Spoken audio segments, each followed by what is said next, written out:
سلامونه قدرمند لیدونکو، هیله لرم چې روغ او جوړ اوسئ. دا د کنړ سیند ده او زه کوم کښتۍ کې ناسته یم او په دې سیند کې ومو غوښتل چې یوه دوره ووهو. موږ دې څپو ته ځان رسوو او بېرته په دې څپو کې د دې روان یو. په دې کنړ د سیند څپو منځ ته راغلو.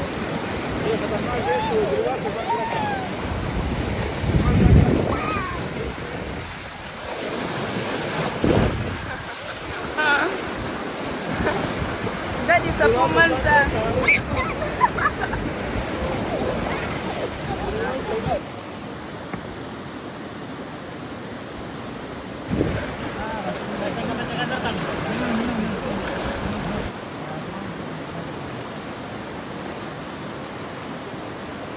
کنړ سیند د څپو خوند له منځه تاسې هم خوند ترې اخیستی.